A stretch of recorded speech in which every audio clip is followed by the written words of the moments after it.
News చూస్తున్నాం. లోక్సభ ఎన్నికల నేపథ్యంలో మరో 2 లోక్సభ స్థానాలకు బీఆర్ఎస్ అధినేత కేసీఆర్ అభ్యర్థులను ఖరారు చేశారు. వరంగల్ ఎంపీ అభ్యర్థిగా డాక్టర్ కడియం కావ్యను, చేవెళ్ల ఎంపీ అభ్యర్థిగా కాసాని జ్ఞానేశ్వర ముదిరాజ్ పేర్లను ప్రకటించారు. బీఆర్ఎస్ ముఖ్య నేతలు, ప్రజా ప్రతినిధులు, స్థానిక నాయకులతో చర్చించి వారి అభిప్రాయాలకు అనుగుణంగా కేసీఆర్ అభ్యర్థులను ఎంపిక చేశారు.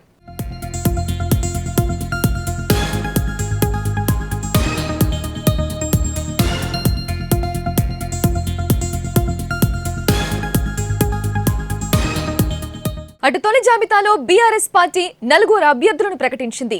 ఖమ్మం లోక్సభ స్థానం నుంచి సిట్టింగ్ ఎంపీ బీఆర్ఎస్ లోక్సభ పక్ష నేత నామా నాగేశ్వరరావు, మహబూబ్ నగర్ స్థానం నుంచి సిట్టింగ్ ఎంపీ మాలోత్ కవిత, కరీంనగర్ నుంచి మాజీ ఎంపీ బోయినపల్లి వినోద్ కుమార్, పెద్దపల్లి స్థానం నుంచి మాజీ మంత్రి కొప్పుల ఈశ్వర్, మహబూబ్ నగర్ నుంచి మన్నె శ్రీనివాస్ రెడ్డి, మల్కాజ్గిరి స్థానం నుంచి షంబీపూర్ రాజును ఇప్పటికే ఖరారు చేశారు.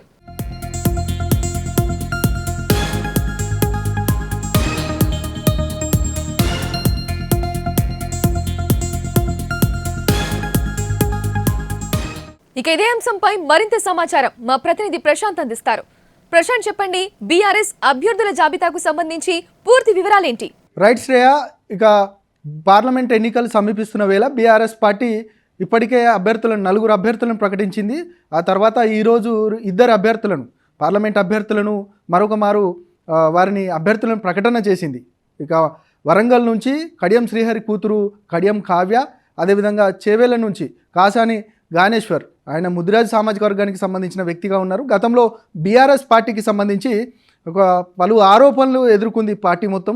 ముదిరాజు తెలంగాణలోనే అత్యంత ఎక్కువగా జనాభా కలిగిన ముదిరాజ్ సామాజిక వర్గానికి ఏ పార్టీ కూడా ఇక సముచిత స్థానం ఇవ్వలేదు. అందులో ప్రధానంగా బీఆర్ఎస్ పార్టీ సముచిత స్థానం ఇవ్వలేదంటూ కూడా అప్పుడున్న ప్రతిపక్షాలు పెద్ద ఎత్తున విమర్శలు చేశాయి. దానిలో భాగంగానే వీరికి ఎవరికి కూడా సముచిత స్థానం ఇవ్వలేదనేది చాలామందికి, అంటే ముదిరాజ్ సామాజిక వర్గంలో చాలామంది చెప్పిన సందర్భం. అందులో భాగంగానే ఈసారి ఖచ్చితంగా ఆ సామాజిక వర్గానికి న్యాయం చేయాలంటూ కూడా ఏదైతే చేవెళ్ల నుంచి కాసాని జ్ఞానేశ్వరరావు టీడీపీలో ఉన్నప్పుడు సీనియర్ నాయకుడిగా ఉన్నారు. టీడీపీకి సంబంధించి ఆయన అధ్యక్ష బాధ్యతలు కూడా చేపట్టారు తెలంగాణ నుంచి. ఆయన పార్టీలోకి వచ్చిన తర్వాత ఆయనకు ఒక గౌరవప్రదమైన స్థానం ఇవ్వాలని అంటే ఎంపీ స్థానం ఇస్తే బాగుంటుందని కేసీఆర్ ఆలోచించినట్టు తెలుస్తూ ఉంది. ఆయనకు ఆ స్థానాన్ని కట్టబెట్టారు. ఇక ఇంకో స్థానం వచ్చేసి వరంగల్కి సంబంధించి ఇప్పటికే కడియం శ్రీహరి కూతురు కడియం కావ్య.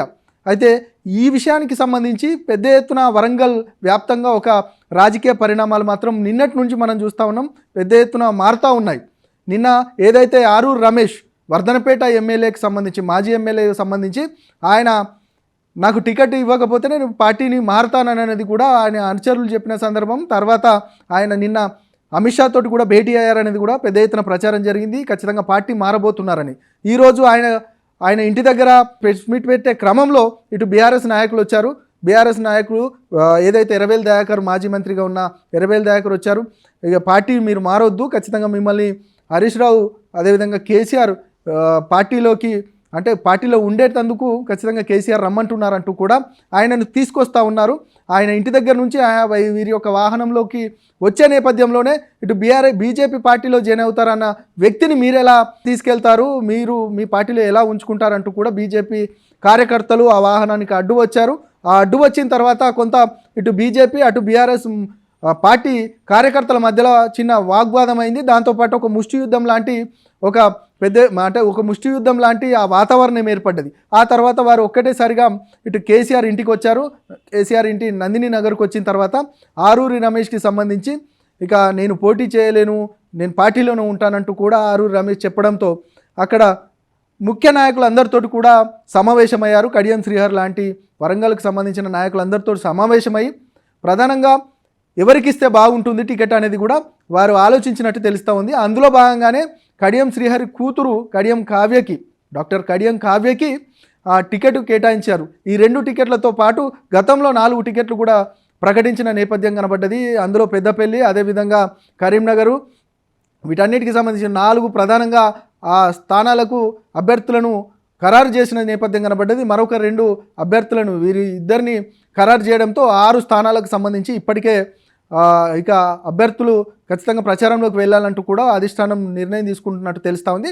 అందులో భాగంగా ఇక మల్కాజ్గిరి నుంచి నిన్న షంబిపూర్ రాజు ఖచ్చితంగా అధికారికంగా ప్రకటిస్తారనేది మాత్రం పెద్ద ఎత్తున ప్రచారం జరిగింది.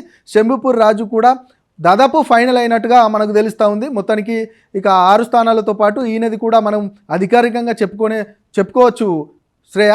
దాంతోపాటు ఇటు కాంగ్రెస్ అదేవిధంగా బీజేపీ ఇక ప్రధానంగా అభ్యర్థులను ప్రకటించి వారు కూడా ఎన్నికలలోకి అంటే ఇప్పటికే అభ్యర్థులను ప్రకటించి ప్రజల్లోకి వెళ్ళి ఖచ్చితంగా ఎక్కువ స్థానాలు సంపాదించాలని వారు ఆలోచిస్తూ ఉంటే బీఆర్ఎస్ పార్టీ కూడా అదే కోవాకి వెళ్తూ ఉంది. ఇక పార్టీకి సంబంధించి ఇప్పటికే కేసీఆర్ వాళ్ళందరికీ కూడా దిశానిర్దేశం చేశారు. దాదాపు 10 నుంచి 12 స్థానాలు ఖచ్చితంగా గెలిచి తీరాలి. వారందరూ కూడా సమన్యాయం ఒకరికి ఖచ్చితంగా మిగతా కార్యకర్తలు అదేవిధంగా నాయకులందరూ కూడా సమన్యాయంతో ముందుకెళ్ళాలి. ఖచ్చితంగా ఎవరైతే అభ్యర్థులు ఉన్నారో అభ్యర్థులను గెలిచే దిశగా వారందరికీ గెలుపుకు మీరందరూ కూడా కారణం కావాలి. గెలుపుకు ఖచ్చితంగా మీరందరూ సహకరించాలంటూ కూడా కేసీఆర్ చెప్పిన సందర్భం కనబడుతుంది. మొత్తానికి ఇక బీఆర్ఎస్ పార్టీ కథన రంగంలోకి దిగబోతుంది. ఎన్నికలలో ఇక మేము కూడా సిద్ధమంటూ కూడా అభ్యర్థులను రోజువారీగా ప్రకటించి ముందుకెళ్తున్న సందర్భం కనబడతా ఉంది.